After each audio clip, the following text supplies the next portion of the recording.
84 लाख योनियों में सबसे श्रेष्ठ योनि जो है मनुष्य की। क्यों श्रेष्ठ है? उसके अंदर बुद्धि है, उसके अंदर विवेक है। उस बुद्धि के विवेक से मनुष्य जो है अपने आप का कल्याण कर सकता है। किन साधनों से? भजन और गुरु महाराज की शरणागत होकर, सदगुरु की शरणागत होकर ही जीवन का कल्याण और भजन। जो हमारे आरती से पहले सुबह भी रोज सुबह भगवान को पहले सबसे पहले उठते ही हमारे यहाँ सुप्रभात का पाठ होता है।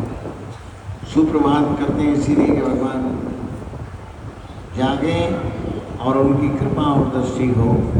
वेंकट स्तोत्र का पाठ, विष्णु सहस्रनाम, दुर्गा सप्तशती के अध्याय, संहिता के अध्याय, और फिर उसके बाद आरती विष्णु सहस्रनाम।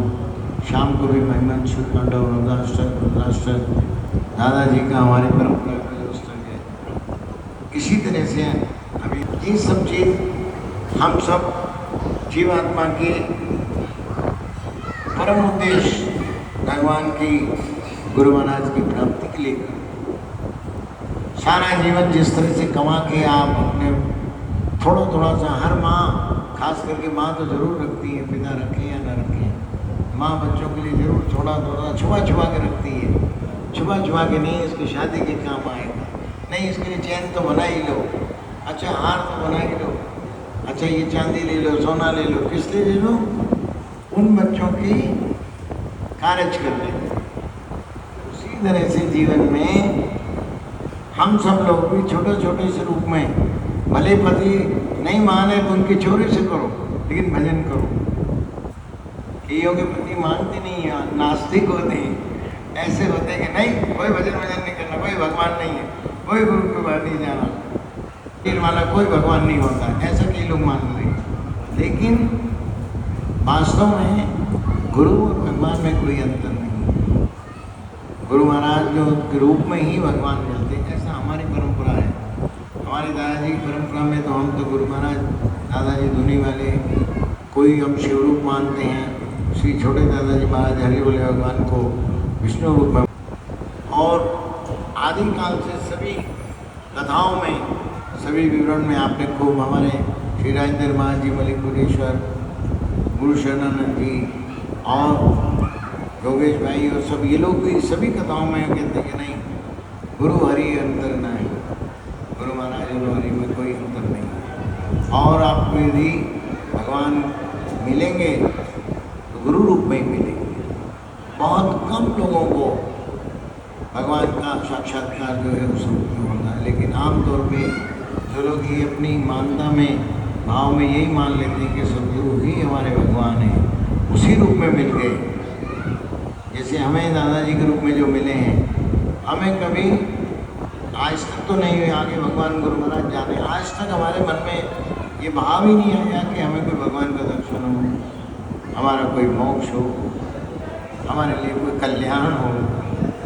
सब हो गया, यहाँ दादाजी की शरणागत हो गए, उनके पास उनके चरणों में आए। हम तो बचपन से आ गए, दादाजी महाराज की दया से 3 साल की उम्र में आ गए, तो किसी तरह से हमारे मन में ये आए ही नहीं कभी भी। कथा ज्ञान दुनिया भर की सब चीज़ सुना, लेकिन कभी भी मन में गुरु अलग है भगवान अलग है, ये भाव ही नहीं आया। इसलिए गुरु महाराज को मिले, साक्षात रूप में मिले, हर तरह से उन्होंने हमको देखा, संभाला और सब किया, और आज भी वही कर रहे हैं। उन्हीं की कृपा है, उन्हीं की कृपा से सब आनंद हो रहा है। तो उनकी कृपा का जो आनंद है वो कब है? जब गुरु पे विश्वास हो, हम आस्तिक हों। ऐसा नहीं हो कि हमारी आस्था नास्तिकता में हो। आस्था वही है कि जो विश्वास की पराकाष्ठा जो है वही भक्ति है। जो विश्वास है उसकी जो पराकाष्ठा रूप है वो ही ईश्वरी रूप है। विश्वास ही फल के ईश्वरी रूप बन जाता है। विश्वास करते करते करते करते वही उसको, जैसे कोई भोलेनाथ के शिवलिंग पे विश्वास करता है, जल चढ़ाता है कि यही मेरे भगवान है, यही सब है, तो वो शिवलिंग भगवान ही भगवान के रूप में सब फल प्रदान करते हैं। वही उसका विश्वास क्योंकि जो विश्वास करते हैं, विश्वास भगवान के पास तक जाके जो वापस आता है तो वो वापस उनसे टकरा के आशीर्वाद के रूप में आता है, वो आशीर्वाद बन जाता है।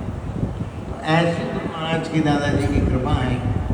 उन्हीं का यहाँ राजस्थान में, पश्चिम राजस्थान में श्री गंगानगर में जो दरबार है, हम सब लोग वहाँ पे बैठ के उन्हीं की दरबार में, उसी सनातन परंपरा में, धूनी वाले दादाजी की परंपरा में हम सब लोग जो हैं भजन, सत्संग, हनुमान चालीसा, महिमन, शिव तांडव, विष्णु नाम सबका पाठ करते हुए, सुनते हुए, जिन लोगों को आता है वो करते हैं, जिनको नहीं आता है वो श्रवण करते हैं, लेकिन उसमें आस्था उन सब की है। इसीलिए हम सब उनके हैं, वो हमारे हैं।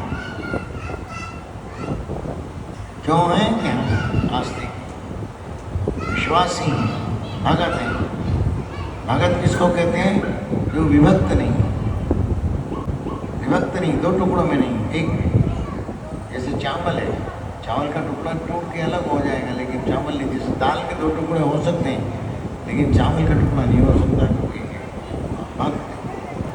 तो जब गुरु से, भगवान से कोई अलग होता है तो विभक्त हो जाता है। तो हम सब भक्त हैं, और भक्ति की पराकाष्ठा ही विश्वास है। हम सब लोग ऐसे सब विश्वासी, दादाजी को मानने वाले, भगवान पे आस्था रखने वाले, भगवान के जो अनुयायी हैं, सदगुरु के मानने वाले हैं। तो सदगुरु महाराज ने भगवान का ही मार्ग बताया, भगवान और गुरु को एक रूप में जो बताया है, उसी परंपरा में हम सब लोग उनकी प्रसन्नता, उनकी कृपा और उन्हीं के आशीर्वाद के लिए और उन्हीं की भक्ति बढ़ाने के लिए सबदूर दरबार इसलिए बने हैं कि दादाजी को सब माने और दादाजी के बताए हुए नियम और सबदूर और लोग भी उसको मान के अपने जीवन का कल्याण करें। ऐसी कल्याण की दृष्टि रखने वाले, ऐसा कल्याण करने वाले, ऐसी दया करने वाले श्री धूनी वाले दादाजी महाराज के दरबार में बैठ के हम सब लोग जो है इन सब चीज़ का आनंद ले रहे हैं। आनंदो आनंदो निश्चित। आनंद जो है, आनंद वशीभूत हो जाता है। जिस तरह से कोई जादूगर जादू से वशीभूत कर लेता है, उसी तरह से भजन का जादू जो है वो जीवन को मोहित कर, जीवन को मोहित कर देता।